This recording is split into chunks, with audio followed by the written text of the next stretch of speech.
डिमाकुसि मिरु रंजालि बैसागु खुंथाय आफादनि नैबे मावखुलिनिफ्राय गिबियावनो साफ्रोमबो रादाब नायगिरि बिथांमोननिसिम गोजोन मोनाबिलिनि हामलायनाय जासिहरबाय आरो सिगांग्रोहैब्लाबो बैसागुनि हामलायनाय बयनिसिमबो जासिहरदों।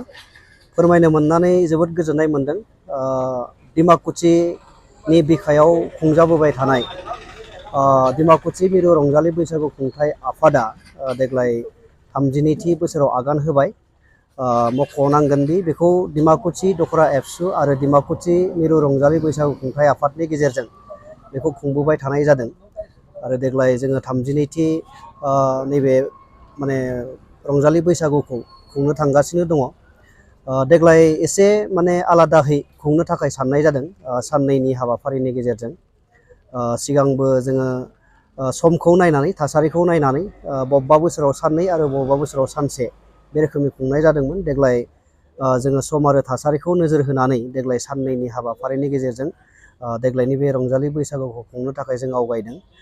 बुंनो थाङोब्ला गिबि सानाव जोङो माखासे स्पर्ट्स इभेन्ट गेलेनाय बादायलायनाय बेफोरखौ जोङो होनो सानदों। बैसागु हिसाबै माखासे दोरोङारि गेलेनाय बादायनायफोर बेफोरो थागोन। सरासनस्रायै माराथन खारनाय कम्पिटिशननिफ्राय लाजेननानै खुदियाफोरनि लाइमोनफोरनि आरो बैसोगोराफोरनि माखासे गेलेनाय बादायलायनायफोरा थागोन। बेनि गेजेरावनो दोरोङारि होननानै बुङोब्ला जोंहा दावब' आथिं थाबायनाय, खर'आव दैहु लानानै थाबायनाय, गिला गेलेनाय बेफोरखौबो होनो थाखाय साननाय जादों।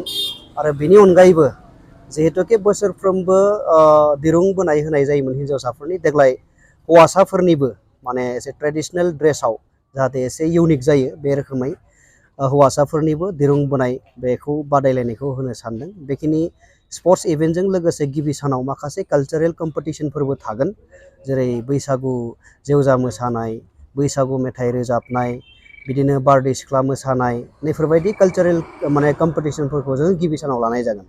आरो नैथि सानाव जोंहा बोसोरफ्रोमबो डिमाकुसि मिरु रंजालि बैसागु खुंथायनि मोनसे आलादा रोखोमनि बे मोनसे दिन्थिफुंनायानो जाबाय गेदेरथार बेवहाय हारिमुवारि रेलि लानाय जायो।